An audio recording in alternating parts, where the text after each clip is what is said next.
Hari ini kita mau belajar mengenai rumah Tuhan, ya, mengenai eklesia, mengenai gereja, tapi di dalam dimensi yang upgraded version. Dulu aku pernah ajarin yang dimensi yang pertama itu yang ada banyak kata-kata yang keren-keren yang mungkin kalian juga udah lupa gitu ya. Ada koinonia, ada diakonia, ada didaskalia gitu ya. Nah, itu semua kita ajarkan di awal-awal gitu ya. Nah, tapi sekarang ternyata kita mau tambahkan lagi pemahaman kita. Makanya pemahaman kita di dalam Tuhan itu akan sifatnya itu layer demi layer, tingkatan demi tingkatan, gitu ya. Permasalahannya mungkin kelihatannya sama, tapi tingkatannya akan berbeda. Nah, hari ini kita akan belajar kedalaman yang berbeda. Oke? Sama-sama kita boleh buka Alkitab kita dalam Markus ayat yang ke-16. Ya. Markus 16 ayat yang kita ngelihat ayat yang ke-14 dulu ya. 14 cukup menarik ya. 14 kita akan baca sampai ayat yang ke-20. 2, 3.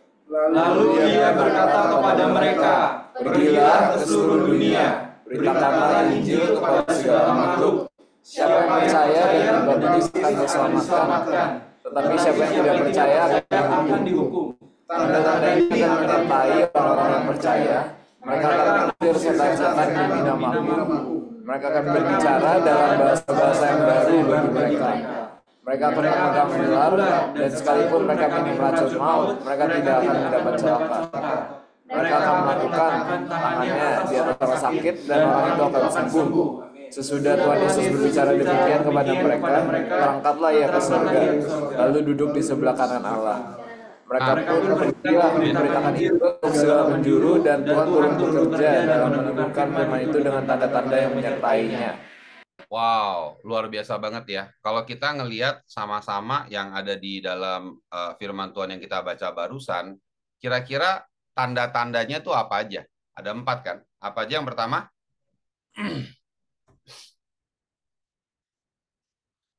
Ayo, Jakarta open, Jakarta.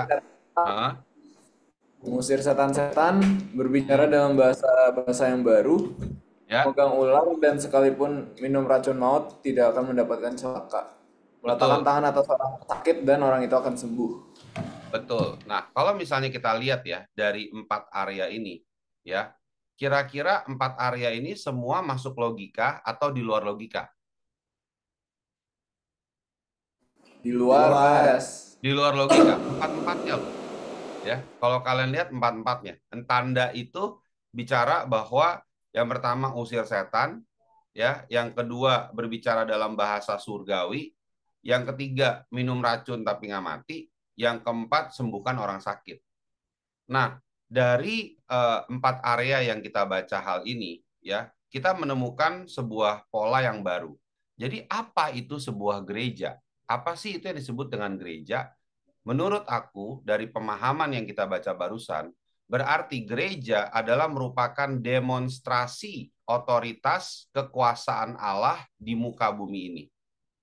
Ya, aku ulang. Berarti gereja itu adalah merupakan demonstrasi otoritas kekuasaan Allah di muka bumi ini. Gitu loh. Jadi, kalau misalnya gereja kehilangan kuasa itu sendiri, maka kita akan bingung. Ya, contoh, aku kemarin ada yang ngobrol sama aku, Pes, kenapa sih kita itu kalau kebaktian tuh lama gitu loh. Kita kebaktiannya tuh kayak kalau orang-orang ada yang mungkin 40 menit, 45 menit. Kalau kita nyembah Tuhannya aja udah 1 jam gitu loh. Nah, kenapa seperti itu? Nah, karena jawabannya kita lagi nggak sedang mau membuat acara manusia, tapi gereja sebagai gambaran perwakilan daripada otoritas surgawi menampilkan atmosfernya, menampilkan bentuknya di muka bumi ini. Nah, aku mau tambahkan lagi kata yang mungkin selama ini kita skip ya. Gereja adalah merupakan otoritas kekuasaan ya atau otoritas kuasa Allah, ya, demonstrasi otoritas kuasa kerajaan Allah di muka bumi ini. Nah, kata kuasa itu sebetulnya kan kalau dipanjangin diambil dari kata kekuasaan. Nah, berarti kekuasaan surgawi atau kekuasaan kerajaan Allah ya ditampilkan di dalam muka bumi ini, bentuknya adalah sesuatu juga yang sifatnya tidak terlihat. Nah, tidak terlihat itulah yang disebut dengan kuasa. Karena kata kuasa ini terdiri dari kata panjangnya itu yang tadi kita udah sama-sama baca itu kekuasaan gitu loh. Nah, berarti itu sebabnya ketika gereja mau beralih fungsi dari dimensi yang kelihatan, dimensi yang nggak kelihatan kepada dimensi yang kelihatan, itu jadi membingungkan gitu loh. Karena seharusnya gereja memang bicara areanya itu area yang tidak kelihatan. Ya, coba buka 2 Korintus 4 ayat yang ke-18. Bisa langsung ditampilin nggak? 2 Korintus 4 ayat 18. Hari ini aku mau buka banyak Alkitab ya. By the way, aku senang banget loh sama tim programmer kita karena aku udah lama sih mau ngomong ini, sorry sih. Tapi nggak sempet. Itu Alkitab 365 kita itu bisa dipencet-pencet, bisa di-copy gitu. Lo orang sadar nggak sih? Ada yang sadar atau nggak sadar? Kalau sadar kasih tanda gitu ya. Sadar ya, itu keren banget gitu. Dan aku notice memang udah lama, cuman dari kemarin mau ngomong-ngomong nggak keluar-keluar gitu loh. Ini kesempatan pas lagi buka Alkitab udah aku ngomongin. Thank you buat tim programmer kita ya. Thank you buat apa Double J ya, Double J atau Twin J ya. Thank you buat J Twin. Nah, kita balik lagi ke firman Tuhannya ini. Sebab kami tidak memperhatikan yang kelihatan, melainkan yang tidak kelihatan. Karena yang kelihatan adalah sementara, yang tidak kelihatan adalah kekal. Nah, itu adalah bicara kerajaan. Tapi menarik kata-kata pertamanya. Sebab kami tidak memperhatikan yang kelihatan. Yang kelihatan itu bentuk bangunan, guys.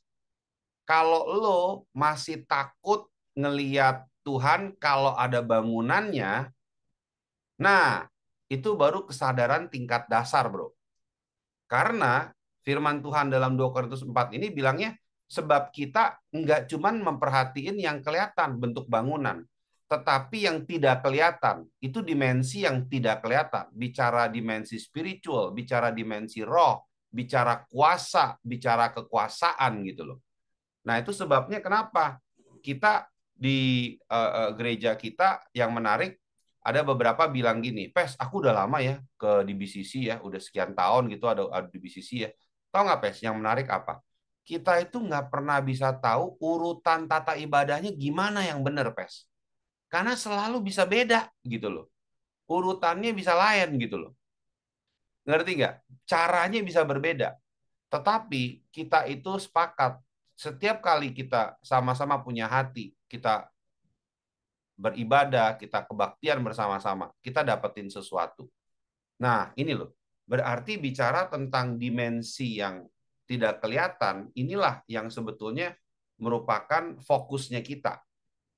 Nah, kalau kita sudah memiliki sebuah ukuran standar manusiawi, misalnya gini, ini AC-nya kurang dingin nih. Ini di sini nggak dikasih pastel nih, gue pengen curry puff pastel. Gue di sini eh, lampunya gelap. Dulu ada yang pernah bilang, kalau gue nggak gelap nggak bisa nyembah gue. Nah kesian dong, lu tiap kali mau menyembah mesti masuk goa gitu loh. Kan nggak make sense gitu. Nah sedangkan kenyataan kita kan lebih banyak aktivitas di tempat terang gitu loh. Masa lu kemana-mana bawa selimut tutupin muka kan aneh gitu loh. Ngerti nggak? Nah ini contoh ya. Jadi sudah terjadi pergeseran loh teman-teman sekalian. Sudah terjadi pergeseran. Nah makanya hari ini aku mau mendalami dari apa yang aku udah bagikan ini juga secara onsite. Tapi aku pengen jewantahkan targetku hari ini jauh lebih dalam lagi. Gitu loh. Karena aku mau sampai ke level prakteknya. Gitu. Nah ini aku udah mulai membagikan beberapa prakteknya. Gitu ya. Jadi kalau kita fokus kita gereja itu masih bicara tentang tempat, berarti itu kan kelihatan toh. Sedangkan fokusnya harusnya kepada yang tidak kelihatan. Ya, yang tidak kelihatan itu yang lebih abadi katanya. Yang tidak kelihatan itu apa? Ya pasti dimensi roh. Ya, lalu kalau aku mau tambahkan lagi, ya dimensi spiritual itu berarti dimensi yang nggak kelihatan, itu dimensi roh, dimensi roh. Makanya dibilang rohani. Nah, aneh nggak kalau kita mau mengukur dimensi roh atau dimensi rohani dengan dimensi manusiawi gitu loh.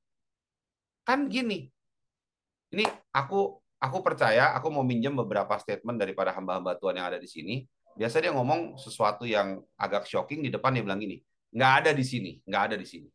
Ini akan adanya di luar sana, ya. Kalau di luar ada, di tempat kita nggak ada gitu. Contoh ya, ketika kita lagi sedang di dalam pujian dan penyembahan, kelihatan jelas banget siapa yang menikmati dan siapa yang tidak menikmati. Kalau kamu berusaha menikmati pujian dan penyembahan di dalam dimensi manusia, susah nggak? Halo, susah nggak? Nangkep nggak? Maksudnya kadang kalau kita logikain gitu ya, maksudnya kayak ini apa sih? Nyanyinya oke enak ya, nyanyinya kita enak, seru gitu ya. Hosana ya na, masih ada kata-katanya masih enak. Nozena habis itu haleluya Tuhan, aku memuji. Nah, udah mulai error tuh otaknya tuh. Gitu kan? Engkaulah Allah yang udah mau meledak tuh di atas tuh kayak kembang api, cetar, cetar, cetar, cetar gitu loh. Oh Tuhan, habis itu diulang lagi nih kan kita punya penyembahan itu kayak tadi Calvin sukanya nyembah Tuhan kan, jadi dia nggak bisa nyembahnya sebentar, jadi dia mainnya langsung diputer lagi dua. Nah itu di atas tuh udah mulai tuh mercon-merconnya naik tuh, udah mulai pecah, pecah, pecah, pecah, pecah, terus udah mulai tapi karena Calvin masih main terus, udah mulai ngelihat jam. Ini kayak udah agak kelamaan nih. Ini nggak bisa terlalu lama nih kayak begini nih. Nah, berarti kamu kan mencari kenyamanan di dalam dimensi manusia. Nah, kalau kamu mencari kenyamanan di dalam dimensi manusia, bagaimana kamu bisa memahami dimensi yang rohani? Lah, kita kan mau di dalam area yang rohani. Berarti yang nggak kelihatan gitu loh. Tapi ukuran kita, ukuran yang kelihatan. Aneh nggak teman-teman sekalian? Bisa masuk akal nggak? Cara berpikir kita, kita mau menstructurize gereja ala company. Kita mau menstructurize gereja ala PT. Maksudnya apa? Oke, hari ini ada meeting.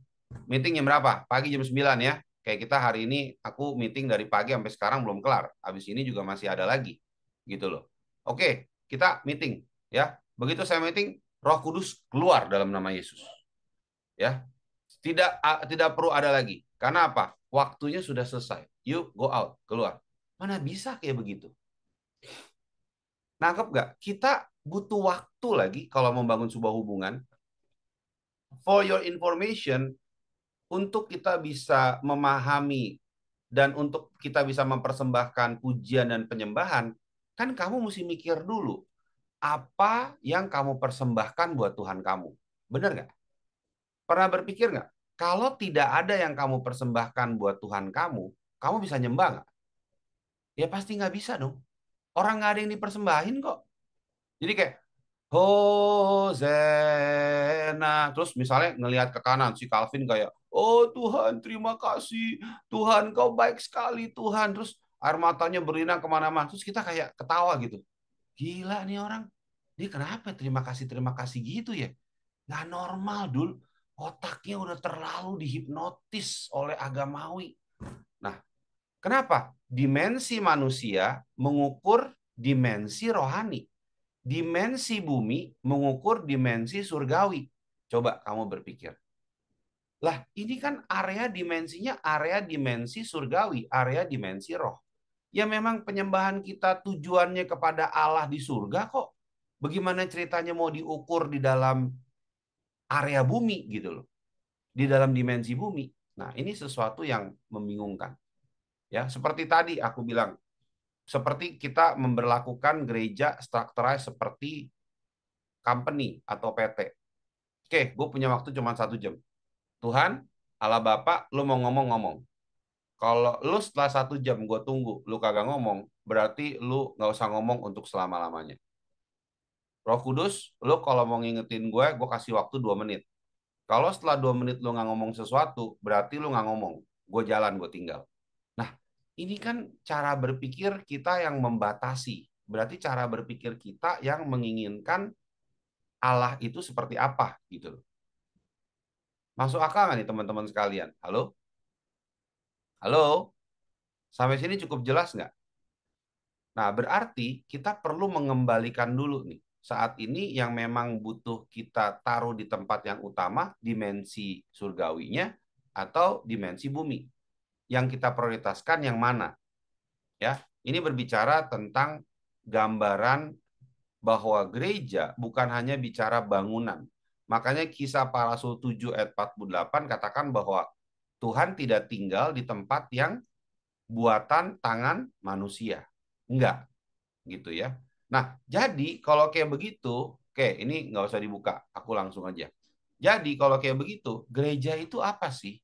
Ada 4 hal yang akan kita pelajari pada hari ini, tapi aku mau contoh. Yang pertama, gereja itu bicara you and me. BCC, makanya sering bilang BCC is you and me. Maksudnya apa? Gereja itu bicara community. Jumlah minimal daripada gereja itu ada di dalam Matius 18 ayat yang ke-20. Yaitu jumlah minimal sebuah gereja memang 2-3 orang. Ketika ada 2 atau 3 orang, aku hadir. Itu minimum. Berarti ketika kalian ada di dalam, ya, contoh DNA ya, yang ada mau di Sencen maupun mau di Nancing, sudah gereja belum? Sudah gereja. Karena 2-3 orang itu jumlah yang minimum. Tapi community bukan cuman berbicara mengenai jumlah, ya, lalu kenyamanannya, bukan. Nah, tapi aku mau ini ditutup dulu, aku mau nanya. Kalau bicara community, kita di dalam BCC kan kita sering membicarakan hal ini, kita merasa bahwa kita tuh sudah sedekat itu. Oke? Nah, sekarang aku mau mengambil sebuah contoh aja. Ya, coba ya, kita kasih contoh ya. Juan sama Raymond, ya, misalnya lagi ada barengan nih. Juan sama Raymond. Ini mau Raymond ke Juan atau Juan ke Raymond? Kalau aku mau tanya, sebagai sebuah close community atau community yang dekat, frekuensi kalian bertanya satu sama lain biasanya berapa lama sekali? Tuh, Raymond udah ketawa tuh RT. Coba silahkan. Tiap hari, Mas. Berapa lama sekali? Tiap hari. Deep talk-nya berapa lama sekali? Talk-nya seminggu sekali, seminggu 2 kali. Seminggu sekali? Seminggu sekali. Lu terakhir kali deep talk kapan? Jangan bilang kemarin ya. Kemarin kan bareng gue. Curang. Bulan lalu, Mas. Nah, 1 bulan. 1 bulan. 1 Ya. bulan. 1 bulan, 30 hari. Kira-kira ini community apa? Ju, community apa, Ju? Pas gue juga bingung, Mas. Ya, ayo langsung yang punya kuasa ya, langsung nanti didoakan gitu ya. Nah, kita ngomong fair aja. Kita bilang community, sebenarnya yang kamu bilang community itu keren-kerenan banyak-banyakan hura-hura seru-seruannya, atau kamu melatih diri kamu sampai bisa membangun hubungan sama orang lain. Jangan kita berbicara community base, tetapi pada akhirnya sebenarnya kayak orang yang sedekat Juan sama Raymond aja, itu sebenarnya nggak benar-benar yang sungguh-sungguh juga mengenal satu sama lain. Ya, coba contoh lain, misalnya William. Coba kita tanya, kalau William ya sama Louis berapa lama nih? Kalian biasa yang deep talk-nya itu terakhir kapan? Deep talk-nya 2 minggu yang lalu mungkin, Ves. 2 minggu, much better. Kalau William, versi William? Mirip-mirip pas aku masih di Sencen waktu itu sebelum pulang Jakarta. Nah, berapa lama? 3 minggu yang lalu. Ya, 2 mingguan ya. Oke, Caitlin sama Ime berapa lama? Kalian terakhir kali deep talk berduaan kapan? Atau tidak pernah sama sekali? Pernah. Sebelum kamu pergi ke Europe Iya. ya? Berapa lama? 3 weeks lah, soalnya aku ke Belanda. Jadi 3 weeks ago, aku nginep di tempat dia. Nah, sebelum kamu nginep di tempatnya Caitlin, berapa lama lagi mundur? Ini yang kita makan sushi nggak sih? Iya, yang kita makan sushi itu Ya, kapan? sekitar 2-3 weeks back lagi kok. Tuh, 3 weeks back lagi kan? Berarti hitungannya Juan sama Raymond normal dong. Karena kan 3 weeks to 4 weeks kan kurang lebih. Ayo, ya. Coba kalau Felix, ya. Felix sama Tino. Ya, Tin, lu kapan terakhir kali ngobrol sama Felix yang deep talk? Felix kapan terakhir kali ngobrol sama Tino yang deep talk? Wah, lama banget. Lama banget, 2 bulan. Ada 2 bulan. Nggak bisa dihitung. Nggak bisa dihitung. Ini jangan udah setahun yang lalu nih. Oh, enggak sampai setahun. Nggak sampai setahun ya? Wow, luar biasa. Tin, lu kemana aja bro? Nah, Apa? lu terakhir kali ngobrol sama Felix yang deep talk kapan? Ya 2 bulan yang lalu, Pes. 2 bulan yang lalu. Lu yakin bukannya Imlek tahun lalu? Ya harusnya begitu, Pes. Seingat aku ya. Ah, oke. Sekarang Timi. Timi sama Felix ngobrol berapa lama terakhir? Timi. Yes, yes, yes, Tim, yes. berapa lama Tim ngobrol sama Felix terakhir yang deep talk? Gimana Felix? 1 bulan yang lalu ya? Ah, 1 bulan Iya, yang lalu. kayaknya. Aku pelupa. Kayaknya lupa, bisa jadi 2 bulan nih, ya. Oke, thank you. Message-nya udah kita terima. Berarti kesimpulannya, community macam apa yang kita sedang bangun? Community macam apa yang sedang kita bangun? Coba kita buka Ibrani 10 ayat yang ke-24. Kita baca Ibrani 10 ayat 24 coba. Ibrani 10:24 bilang apa di situ?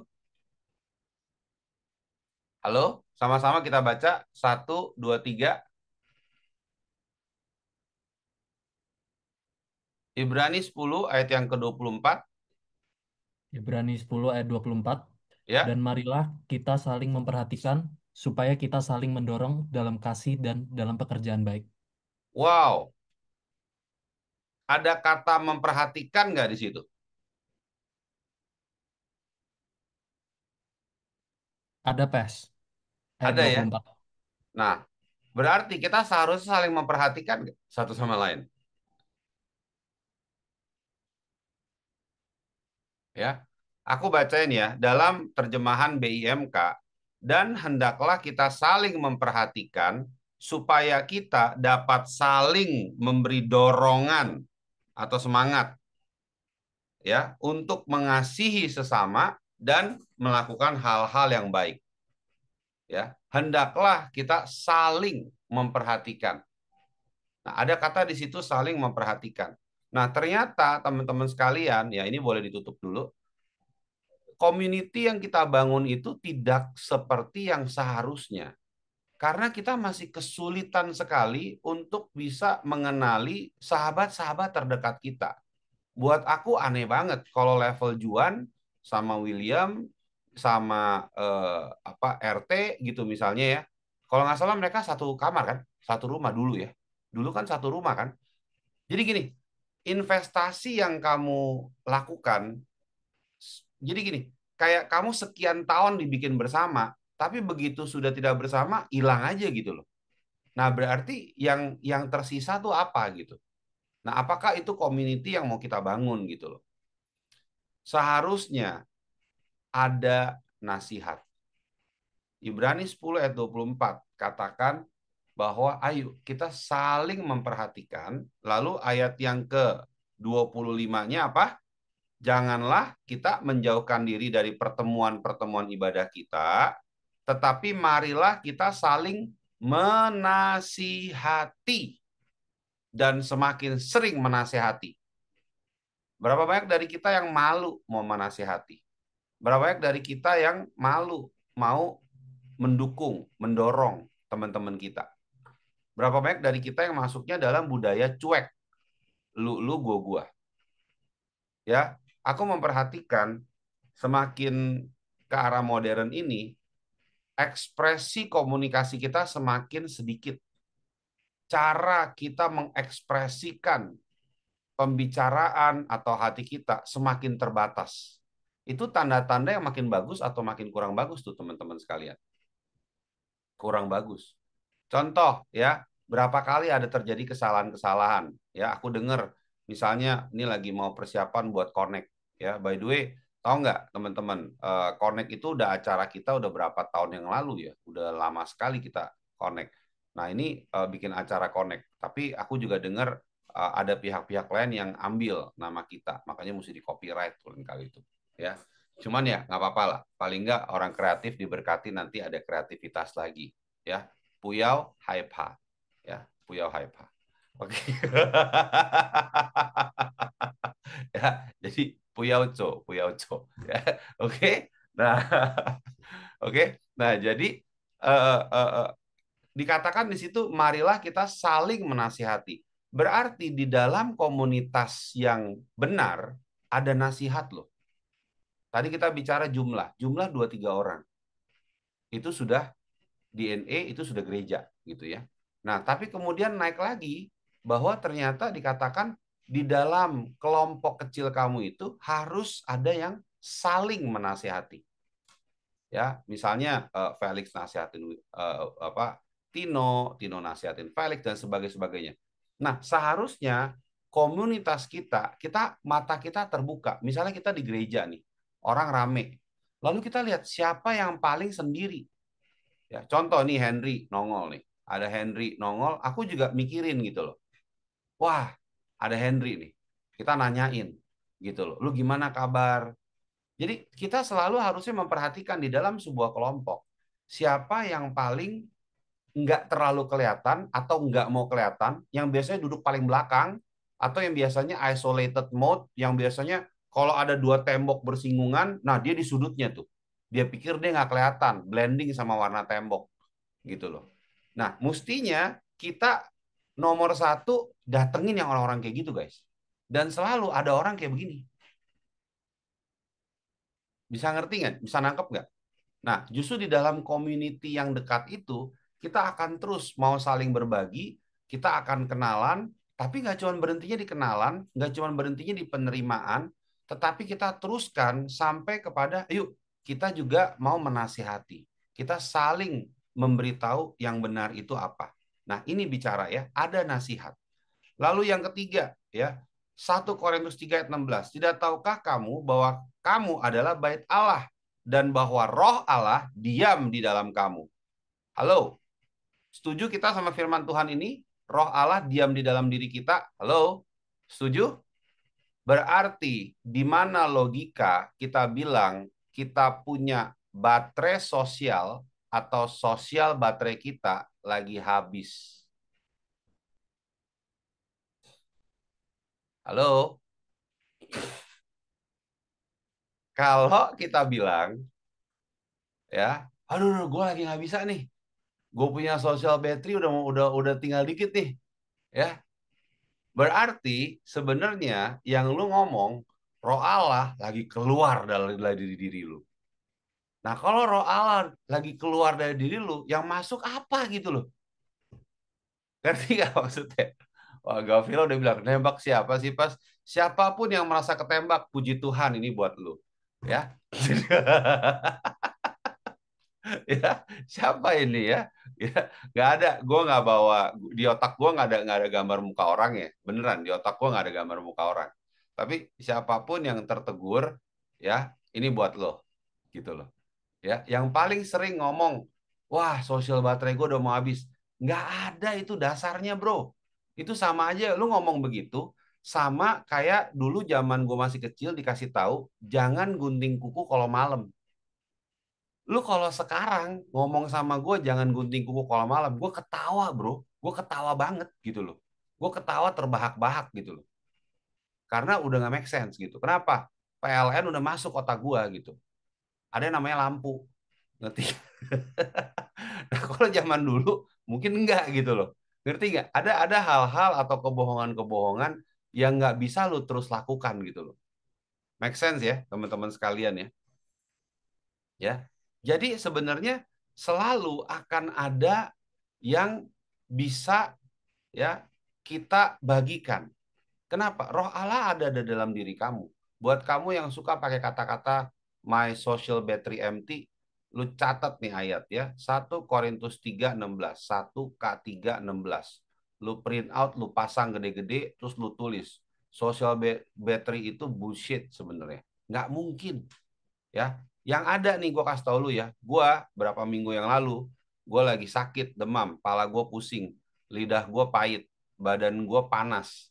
Gue seret lu kaki gue, pergi sama-sama ketemu sama teman-teman. Aku bersama dengan teman-teman kita ketemuan, kita worship bareng, kita praise bareng, kita barengan lu.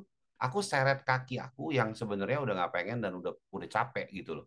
Lagi capek, tapi enggak, kita enjoy aja. Enggak. Ya, itu hanya kata-kata social battery itu sebenarnya hanya merupakan perasaan dan perasaan itu berubah. Ya, kamu bilang social battery kamu lagi habis. Coba cewek yang kamu naksir atau cowok yang kamu naksir tiba-tiba ajak kamu makan martabak, berangkat nggak? Ya, tiba-tiba orang yang quote and quote special dalam diri kamu ajakin kamu makan malam, berangkat nggak? Nggak ada istilah social battery habis, bener nggak? Halo, nggak ada itu. Ya, masuk akal ya. Oke. Nah, di dalam sebuah di dalam sebuah komunitas selalu ada yang bisa dibagi. Kita bisa saling berbagi keuntungan. Ya, misalnya yang satu punya mobil, satu nggak punya mobil, tapi yang satu punyanya misalnya voucher. Ya udah tukeran. Yang punya mobil ngangkut, yang punya voucher bagi-bagi voucher misalnya.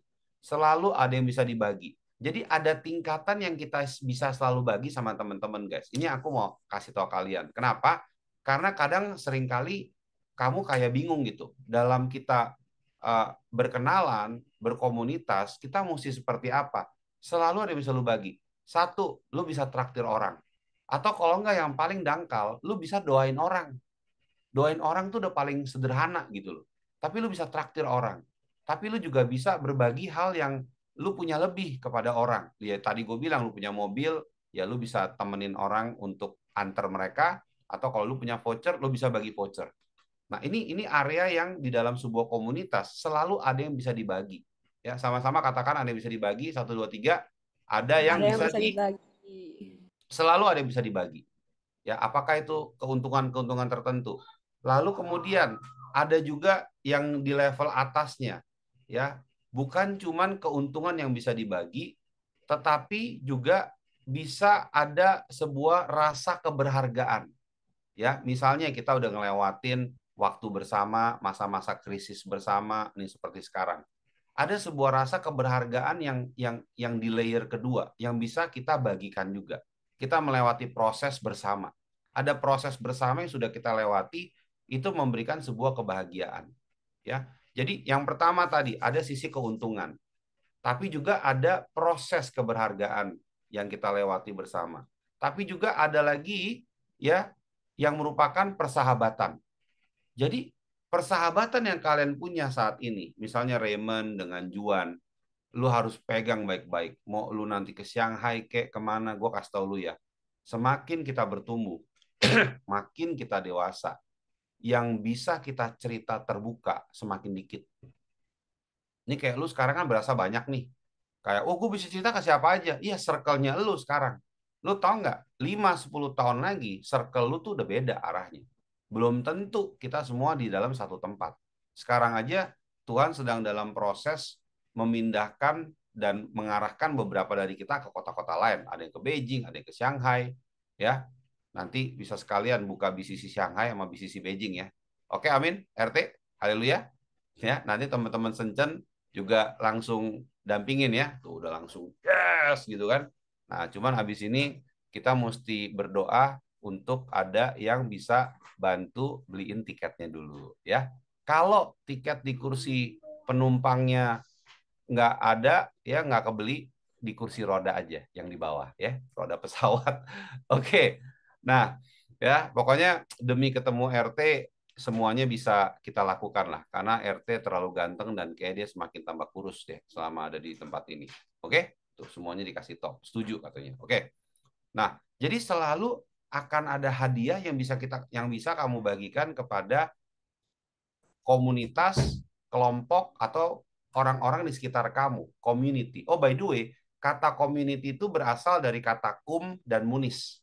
Ya, kum itu bersama-sama, munis itu menguatkan satu sama lain. Jadi arti kata community itu sendiri arti gini, kita orang yang disatukan punya sebuah nilai yang kita mau bersama-sama nguntungin orang di dalam kelompok kita. Nah, itu artinya community itu seperti itu. Kum dan munis. Nah, di dalam komunitas berarti ada selalu yang bisa kamu bagi. Kamu bisa bagi ya, contoh hal-hal yang menguntungkan orang. Apa yang paling dangkal doain orang. Atau the act of service, ngambilin orang minum. Ya itu menguntungkan orang juga kan. Molesin sepatu orang, rapiin sepatu orang, ya, merapikan sepatu. Kita kalau lagi ngumpul doa gitu kan. Kemarin kita famsel lucu, satu famsel berantakan, satu famsel rapi. Nah, yang rapi itu gue nggak tahu siapa yang rapiin tuh. Berarti dia udah ngerti tuh, gitu loh. Jadi kan kita punya apa namanya? Kita punya sepatu kan banyak, sepatu sendal. Kita sekali doa 30 orang, bisa berapa puluh orang. Lu ngerapiin kan sebenarnya nggak sampai sejam dong. Lu ngerapiin cuma gitu loh. Nah, rapiin dong. Nah, selalu ada yang bisa dikontribute, ada yang bisa lu lakuin. Selalu prinsipnya ada yang bisa lu lakukan. Stop pembiaran. Oke? Nah, yang pertama tadi ya, selalu bisa bagikan sesuatu yang menguntungkan. Yang kedua, ya, kita bisa membagikan sebuah keberhargaan melalui proses bersama yang sudah kita lewati. Ya, kayak ini kan prosesnya yang di Shenzhen kalau buat Juan sama RT udah kelar. Kenapa? Karena RT ke Shanghai. Ya, prosesnya William sama Rangga udah kelar juga karena Rangga udah berangkat ke Beijing. Jadi proses kalian bersama itu tidak seumur hidup. Makanya nikmatin waktu lu sekarang lagi bersama. Nikmatinnya dengan apa? Bukan cuma nikmatin ngomong di mulut.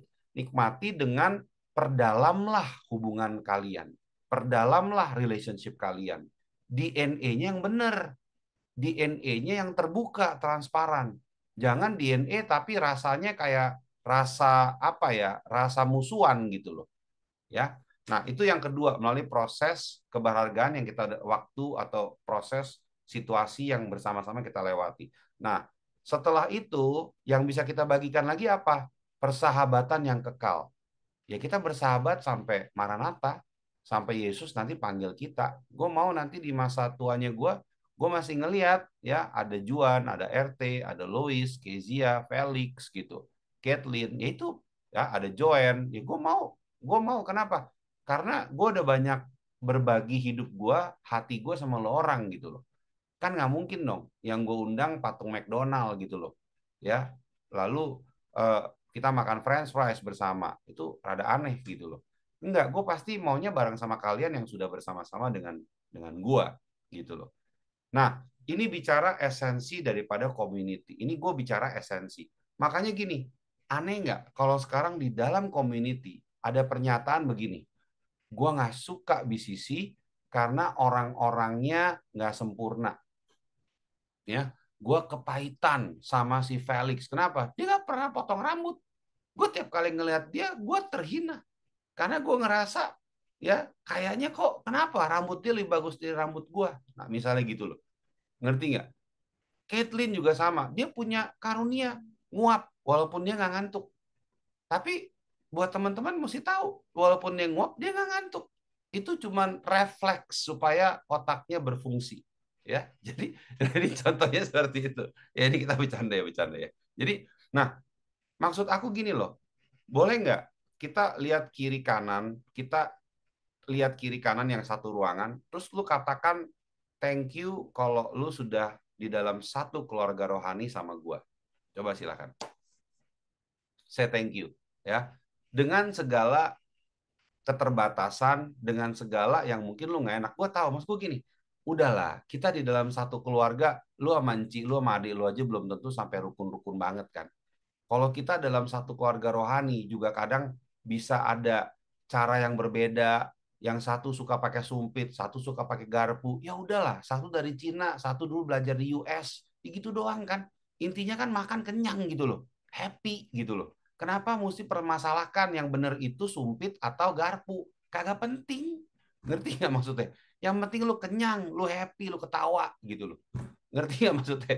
Esensinya kan itu gitu loh. Yang penting kita bersamanya gitu. Ya, nah ini aku udahlah. Maksudnya yang sensi-sensian gitu ya. Wah, si A sensi sama si B. Kenapa si B nggak pernah berubah? Lalu sendiri nggak pernah berubah kok. Gue aja happy ada teman kita yang butuh 11 tahun melakukan sebuah perubahan. Gue oke aja tuh. Gue tungguin 11 tahun. Karena akhirnya berubah setelah 11 tahun. Jempol? Jempol. 11 tahun bro untuk ngerubah sesuatu hal yang sederhana banget menurut gua. Tapi nggak apa-apa kok. Ya dia gongnya sekarang, ya it's okay juga. Ya bicara spiritual pace, yaitu pacingnya dia, nggak apa-apa juga gitu loh. Masuk akal nggak nih guys? Gue nggak pernah bilang, bro, nih gue punya bibir udah jatuh ke bawah lu. Gue ngomong sama lu itu berapa? 3.600, 3.900 hari bro, gitu loh. Gue tungguin tiap minggu. Ya nggak apa-apa juga gitu loh. Ya memang ada waktunya. Ya, does it make sense? Nah, ini kita bicara tentang community. Let's lift up his heart through spiritual community in this place. Ayo, kita mau lift up God's heart through this spiritual family, through this spiritual community. Ya, kita mau sama-sama dapetin hatinya Tuhan yang kita bisa bagikan ke dalam keluarga kita yang ada di sini. Oke? Nah, ini yang pertama, bicara community. Bicara yang kedua, tadi community itu aku ulang ya. Community itu bicara bahwa yang pertama ada jumlah minimal, ya 2-3 orang itu juga sudah. Lalu yang kedua, bicara tentang ada sebuah nasihat. Kita mesti menasihati satu sama lain. Lalu yang ketiga, kita berbicara juga bahwa nggak ada tuh social battery-an. Yang keempat, selalu ada keuntungan, selalu ada hal yang bisa dibagi ya. Aku nggak akan ulang lagi. Nah, hal yang kedua, gereja itu bicara tentang apa? Kalau yang pertama, gereja bicara tentang community. Yang kedua, gereja bicara tentang change. Change itu bicara tentang apa? Discipleship. Karena fokusnya kita semua akan diubahkan semakin serupa dengan Kristus. Tapi ada urutannya. Nah, yang aku mau ajarin urutannya. Aku nggak mau khotbah ulang-ulang. Tapi gue mau kasih tahu lu urutannya. Buka Kolose 1 ayat 27, 28, 29. Ju, lu kemarin udah gue bagikan nomor 1, boleh nggak lu yang ajarin area ini? Bro, langsung bro.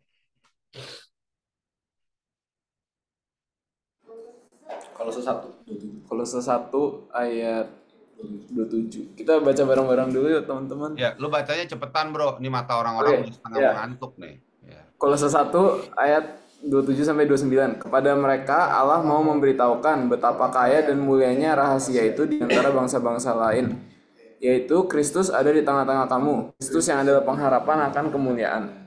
Dialah yang kami beritakan apabila tiap-tiap orang kami nasihati dan tiap-tiap orang kami ajari dalam segala hikmat untuk memimpin tiap-tiap orang kepada kesempurnaan dalam Kristus. Itulah yang kuusahakan dan kupergumulkan dengan segala tenaga sesuai dengan kuasanya yang bekerja dengan kuat di dalam aku.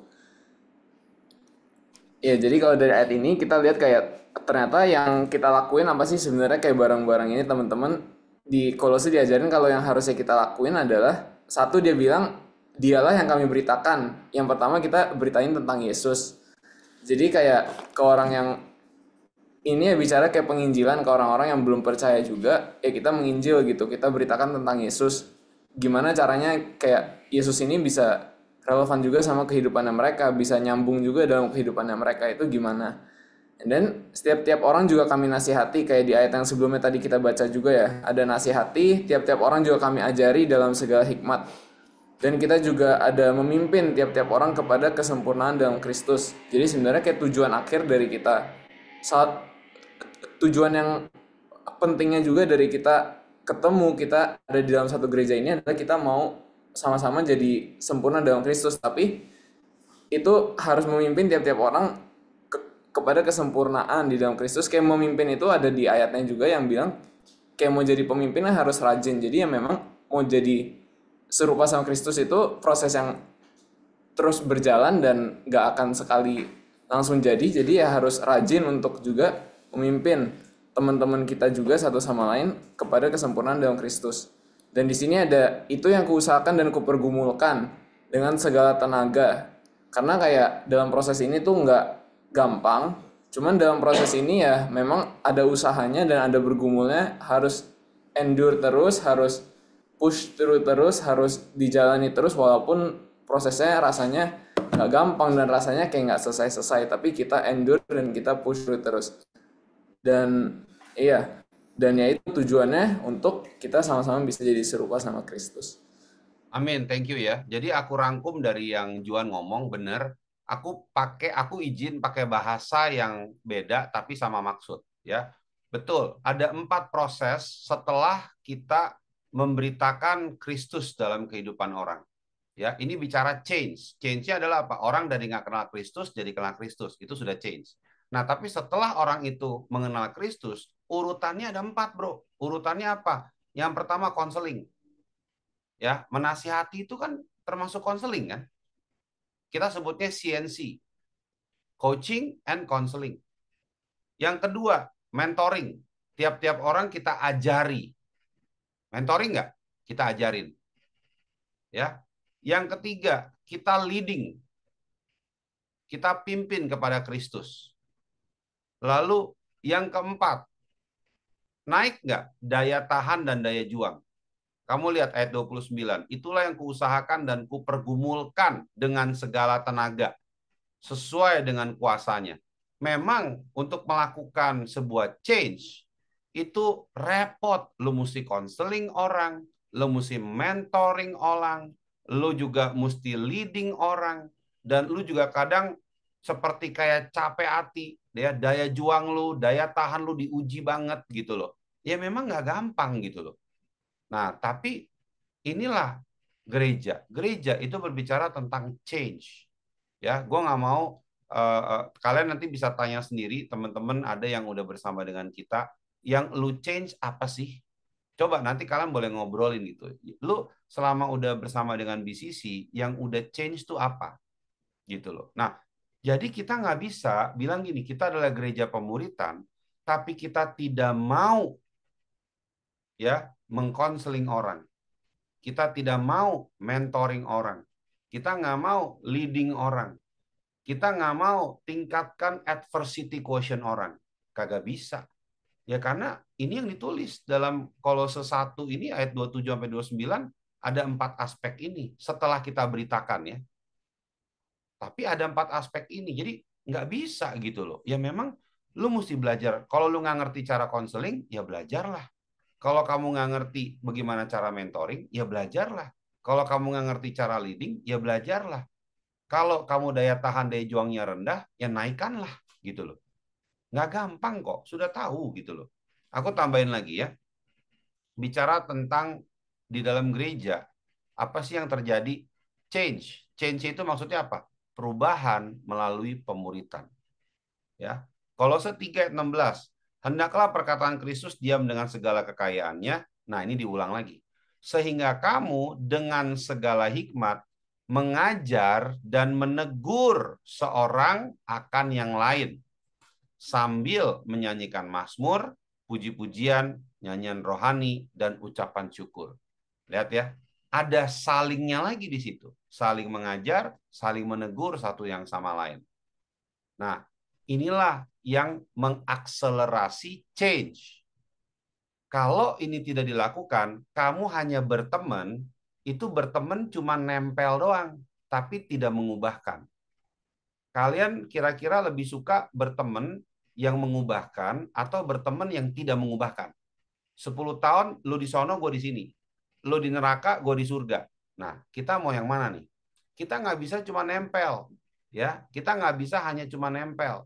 Coba lihat ke layar sini dulu sebentar. Lihat ya. Kita nggak bisa dalam pertemanan hanya nempel, tetapi yang kita dorong adalah merupakan proses transformasi yang pada akhirnya menjadi sebuah transfigurasi.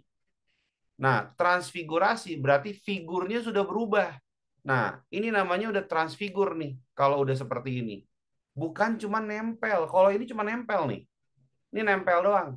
Belum transfigur, belum transformer, belum transformasi. Tapi bagaimana kalau kita di dalam gereja Tuhan, we disciple people.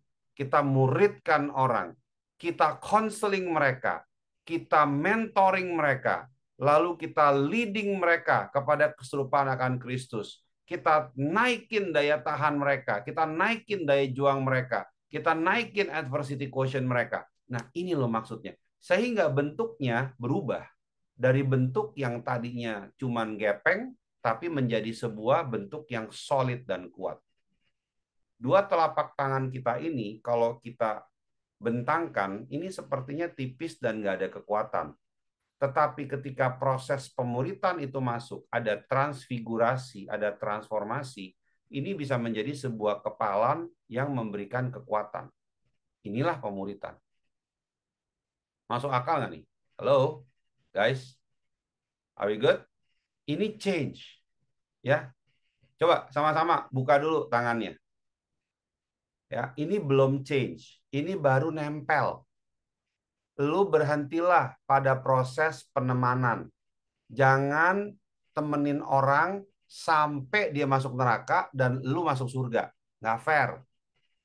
Ini berarti belum menginisiasi proses perubahan. Belum. Tapi yuk, pelan-pelan kita mulai menginisiasi proses perubahan nih. Kita mulai proses transformasi. Kita mulai proses transformer, transfigurasi. Kita mulai ya sama-sama. Kita counseling, kita mentoring, lalu kita juga leading. Kita juga tinggikan adversity quotient-nya orang. Lihat, secara perlahan-lahan, yang tadinya tipis dan sepertinya nggak punya kekuatan, sekarang menjadi sebuah kekuatan yang solid. Inilah proses discipleship, bro. Does it make sense? Halo? Halo? Nah, kalau sudah begini, sudah transfigur, sudah berbeda lagi. Ini sudah memiliki kekuatan yang besar. Ada amin? Tepuk tangan buat kita semua. Terima kasih ya sudah mendukung. Nah, jadi berarti memang di dalam proses change ini takes time. Ya, pemuritan itu memang takes time. Ngerti? Kadang ada orang yang kita udah kasih hati minta jantung, lalu kemudian mintanya bukan cuma jantung, minta paru-paru lu, minta ginjal sekalian mau dijual gitu kan. Ya, semua dimintain. Nah, aku ngerti gitu loh.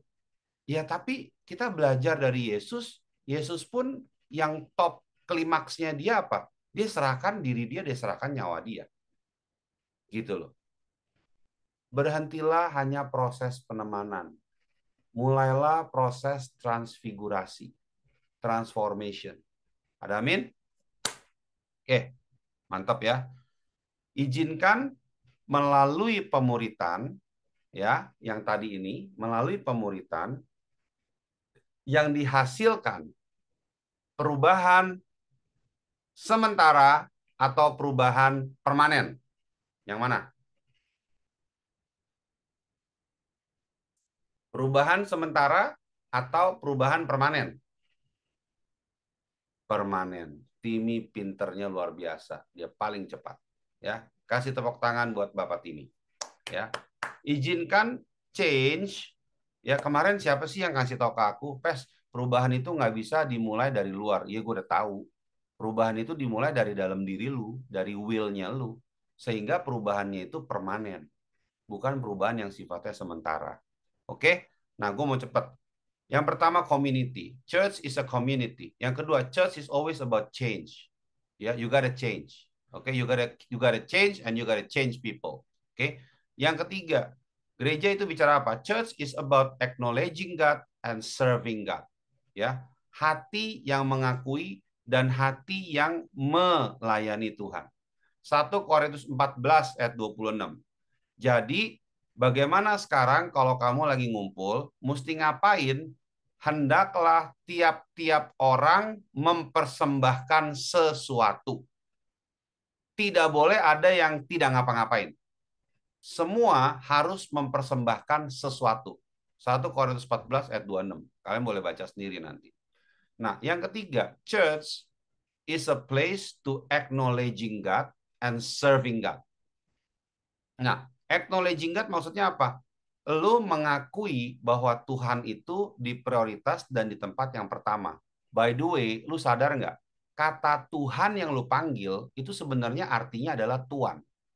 ketika lu memanggil Tuhan itu dengan sebutan Tuhan, berarti posisi lu sebagai hamba. Kalau lu posisi sebagai hamba, lu minta kerjaan nggak sama Tuhan lu? Coba lu bayangin gini, lu punya asisten rumah tangga di rumah, terus asisten lu itu begitu bangun tidur nggak kerja, ya, lalu dia minta-minta sama lu gitu. Kira-kira lu bakalan irritated nggak sama yang kayak gitu? Nangkep nggak? Nah, kalau kita memposisikan diri kita sebagai hamba, berarti kita seharusnya ya minta kepada si tuan. Majikan, saya kerjanya apa ya hari ini ya? Ada yang bisa saya lakukan nggak? Ada yang bisa saya kerjakan nggak? Melayani itu bukan dari job description yang di-assign buat kamu, tetapi itu dimulai dari sikap hati yang mengakui Tuhan sebagai Tuhan. Ketika kamu, makanya acknowledging God and serving God, ini adversa. Kenapa? Ketika kamu mengakui Tuhan sebagai Tuhan, dengan sendirinya posisi kamu sebagai hamba akan mempersembahkan sesuatu, akan melayani sesuatu, akan memberikan sebuah tindakan pelayanan tertentu. Masuk akal? Halo? Nah, acknowledging God and serving God, ini bicara adversa. Yang musuh terbesar daripada acknowledging God and serving God, apa tahu? Sikap cuek. Kenapa? Karena cuek itu kamu tidak peduli Tuhan mau ditaruh di posisi mana. Karena ketidakpedulian kamu Tuhan mau ditaruh di posisi mana, makanya dia tidak ada di dalam posisi nomor 1. Ketika dia tidak ada dalam posisi nomor 1, yang berbahaya akhirnya kamu misplace. Naruh tempatnya salah. Jadi hamba atau istilahnya mbak rasa majikan. Nangkep ya? Nah, jangan sampai kita semua mbak rasa majikan nih. Oke? Ini yang ketiga. Nah, yang terakhir. Nah, yang terakhir aku cepet banget ya. Yang pertama, church is about community. Yang kedua, church is about change. Ya, through discipleship ya. Yang ketiga, church is about acknowledging God and serving God. Ini bicara posisi. Yang keempat, church is about bigger vision. Why bigger vision? Karena di dalam gereja yang kita lakukan adalah kehendak Allah. Aku bacain nih ayatnya ya. Kisah Para Rasul 13 ayat 36. Sebab Daud melakukan kehendak Allah pada zamannya. Lalu ia mangkat, dibaringkan di samping nenek moyang, dan selesailah hidupnya. Gitulah kurang lebih ya. Daud melakukan kehendak Allah pada zamannya, lalu matilah dia. Itulah bahasa langsungnya. Ya, aku rubah sedikit ya. Nah, maksudnya apa? Berarti setiap daripada kita punya pilihan di dalam kehidupan kamu, apakah kamu sedang ingin melakukan kehendak Allah atau tidak? Nah, upah daripada kamu melakukan kehendak Allah apa? Upahnya di dalam Yohanes 14 ayat 12. Ayo kita buka. Setelah ini gue kelar. Yohanes 14 ayat yang ke-12 berkata gini. Sesungguhnya barang siapa percaya kepadaku, ia akan melakukan juga pekerjaan-pekerjaan yang aku lakukan, bahkan pekerjaan-pekerjaan yang lebih besar daripada itu. Itulah upah daripada kita connected, ketemu dengan gereja, yaitu apa? Bigger vision, bigger vision. Nah, ini nyolong start nih si Andi ini. Udah dapet dia, ya. Bagus, luar biasa. Nah, sekarang aku mau kasih tahu gini teman-teman sekalian. Bigger vision tidak akan pernah terjadi kalau kita tidak start dengan bigger action. Contoh, bigger visionnya gini. Lu akan menjadi seorang pengusaha yang punya 100 cabang. Bro, lu lupain deh, sepatu berantakan aja nggak lu kelola. Sepatu berantakan aja nggak lu rapiin. Lu akan menjadi perusahaan medis terbesar di negara kita. Lupain bro, kenapa? Rumah lu kotor. Lu bisa jorok, tahan, dan banyak bakteri dan virus. Bagaimana ceritanya lu bakal jadi perusahaan medis terbesar? Bigger vision always starts with bigger action. Action dalam hidup lu gede atau enggak? Apakah ketika terjadi anomali kehidupan, ketika terjadi keabnormalan kehidupan, lu lakukan sesuatu atau enggak? Lu do something enggak? Ya, jangan jadi orang yang cuman nyalahin keadaan dan situasi. Contoh, ketika gue kenalin lu sama teman-teman gue yang bisnisnya udah besar-besar, lu bilangnya gini, wah kalau gue ketemu teman-teman PSM udah terlalu jauh, karena bisnisnya udah kelewat terlalu gede. Mana bisa gue lakukan ini itu. Nah, terus giliran Tuhan percayakan lu dengan bisnis yang lu mulai rintis dari nol, ya, seperti mungkin bisnis kayak AWB-nya kita nih, Awake and Build. Lu bilang gini, bagaimana gue bisa gede? Ini terlalu kecil. Mau sampai kapan gue ngelakuin ini sampai besar? Nah, lihat nggak? Sikap hatinya di mana-mana nyalain terus. Mau bagaimana kita kembang, bagaimana kita tumbuh, nggak bisa. Ya, kalau lu nanya gue, Pes, gue pengen encounter Tuhan yang paling gede, gimana caranya? Gue akan jawab dengan gampang. Bigger vision. Lu mau encounter Tuhan yang paling gede, you gotta have bigger vision. Ya, kita BCC, kita bukannya big ambition, tapi kita big vision. Beda big ambition dengan big vision. Big ambition itu dimulai dari sikap hati manusia, intensinya daripada kamu. Tetapi big vision, kita ketika dipercayakan, kita aja bilang gini, nggak sanggup gua, mana bisa, nggak mungkin lah Tuhan. Sama seperti Bang Ayub, masih inget nggak? Yang dia bilang doa puasa, doa kuasa, yang dia dari gelantungan mandi 2 minggu sekali, bahkan mungkin 3 minggu sekali, tapi kemudian bisa menikah dengan lulusan strata dari luar negeri dan sebagainya. Itu kayak nggak mungkin. Big vision always starts from God, the creator. Big ambition always start from the human side as a manusia. Bisa bedain? Jelas? Big vision selalu mulai dari yang di atas. Makanya wajar kalau responnya kita berasa nggak sanggup. Karena apa? Kayak kegedean. Kayak terlalu besar. Ya. Nah, aku mau sedikit, kasih aku waktu sedikit. Ya. Ketika kamu dipercayakan bigger vision, gampang atau susah? Halo? Gampang atau susah? Susah. Susah ya? Kamu tahu nggak? Kata Kejadian 1 ayat 26, waktu dikatakan di situ, kuasailah bumi. Kata kuasai itu dalam bahasa Inggrisnya adalah dominion over, atau rule over, atau conquering. Kata conquering, kata kuasai itu, ya, berarti kira-kira tantangannya lebih gede atau kitanya yang lebih punya kekuatan. Yang mana?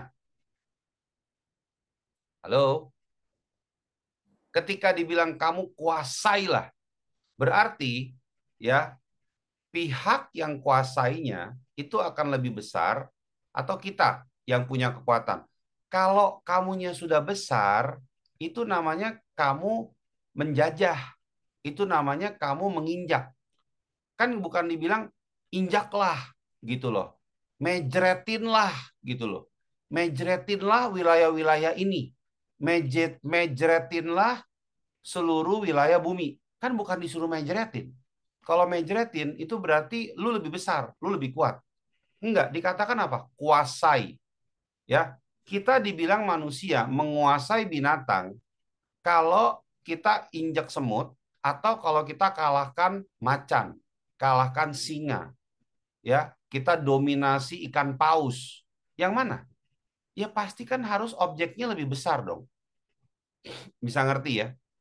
Nah, Makanya stop memperkatakan tantangan yang lebih besar. Karena kalau kamu mau menguasai area edukasi, halo teman-teman yang akan meneruskan ke PhD candidate, teman-teman yang mau meneruskan ke strata 2 master. Hey, lu mesti kuasai bidang pendidikan, lu mesti kuasai studi lu mesti kuasai wilayah pekerjaan lu mesti kuasai wilayah bisnis lu mesti kuasai semua hal yang dipercayakan sama lu. Ya berarti pasti bakalan itu skopnya lebih besar dan lebih challenging. Tapi kan firman Tuhan udah bilang, pasti bisa. Ya udah dong. Kalau tantangan itu besar, wajar aja. Makanya dibilang conquering, dominion over. Ya lu conquer dong. Ya memang conquer. Kita nih, di sisi nih, ya kita sengaja nggak memakai jalur yang khusus macam-macam. Tapi kita conquering. Conqueringnya apa? Ya tiba-tiba kita dipertemukan dengan tim dari pemerintahan Provinsi DKI Jakarta. Anak-anak kita yang masih ingusan itu ketemu sama level kepala yang cuman beda 2 jalur udah gubernur. Mereka sudah latihan untuk ketemu dengan pejabat. Mereka sudah dilatih untuk bisa berperilaku yang baik. Ya itu namanya tantangan. Ya kalau ketemu office boy, ya siapa juga bisa gitu loh. Ngerti nggak? Nah ini loh mindsetnya loh. Ya, kuasailah bidang studimu, kuasailah area pekerjaan, bisnis apapun itu, kuasai. Karena church is always speaks about bigger vision. Kenapa bigger vision? Semua yang melakukan kehendak Allah pasti di stretching bigger vision. Ya, gue yakin banget para rasul dari awal ngikut Yesus kagak ngitung. Tidak mungkin para rasul itu Petrus gitu. Wah, gue tadinya ini nih apa orangnya meledak-ledak. Setelah gue diajarin emotional quotient sama Yesus, gue jadi tenang. Lalu gue akan terkenal nanti. Lalu gue akan dikenal masuk ke Alkitab. Murid-murid Yesus nggak ada. Yohanes juga seperti itu. Oh, gue cuma anak kecil. Nggak ada. Mereka semua tidak ada yang hitung-hitungan. Tetapi pada akhirnya mereka terhisap di dalam kehendak Allah Bapa yang akhirnya menjadikan lu orang-orang yang memiliki visi yang besar, bigger vision. Nah, gue mau challenge buat lu orang yang sekolah. Dulu gue pernah puterin video Waldensians, ya. Bagaimana lu keluar dari mindset cuman student. Lu juga seorang makhluk hidup yang Tuhan sayang, yang punya kuasa yang besar. Ingat bahwa gereja itu bicara demonstrasi kuasa kerajaan Allah di muka bumi ini. Berarti lo adalah orang yang akan mendemonstrasikan kekuasaan dan otoritas kerajaan Allah di muka bumi ini. Jadi mindset lo cuma sekedar student, nggak punya kerjaan, cuma sekedar makan tidur, itu sudah harus dipinggirin dulu. Karena lu adalah the ambassador of godly kingdom. Lu adalah duta besar bagi kerajaan Allah di muka bumi ini. Makanya diberikanlah sebuah kuasa. Ada amin? Does it make sense? Ya. Nah, gua akan tutup dengan sebuah firman Tuhan di dalam Efesus 3 ayat 20-21. Gua akan bacain ya. Supaya otak lu terbuka semua, punya bigger vision. Ayo, tapi ingat, bigger vision starts with bigger action. Ya, kemarin kita udah ada pengumumannya. Efesus 3 ayat 20-21. Bagi dialah yang dapat melakukan jauh lebih banyak daripada yang kita doakan atau kita pikirkan. Seperti yang ternyata dari kuasa yang bekerja di dalam diri kita. Ingat, di dalam diri kita semua ada kuasa. Bagi dialah kemuliaan di dalam jemaat dan di dalam Kristus Yesus turun-temurun sampai selama-lamanya. Amin. Amin, teman-teman sekalian. Tuhan Yesus memberkati. God bless you. 4 hal yang aku bagikan. Church is about community. Church is about change. Church is about acknowledging God, serving God. And church is about bigger vision. Ayo, punya visi yang gede, mimpi yang gede. Jangan kalah dengan status lo. Lo jangan pernah bilang, gue datang ini nggak ada modal, nggak ada apa-apa. Puji Tuhan sampai hari ini semua yang ada di BCC, pebisnis, kita semua juga kebetulan mulai dari nol. Kebetulan ya sampai titik ini. Oke? Jangan pernah melihat diri kamu kecil. Bigger vision, bigger vision, bigger vision. God bless you all. Hi BCC family. Hope you are blessed with today's sermon. But when the Bible said, berbahagialah orang yang mendengarkan firman Allah dan menaatinya. Jadi yuk aplikasikan firman Tuhan hari ini. I also encourage untuk teman-teman you follow our Instagram BCC Fams and subscribe to our YouTube channel supaya kita bisa sama-sama diperlengkapi dan bertumbuh bersama untuk serupa dengan Kristus. Dan bagi teman-teman yang butuh dukungan doa, konseling, dan mencari komunitas, boleh kontak melalui Natasha 0812 345 06768. Because you are loved, you are welcome. Let's grow together! See you soon BCC family.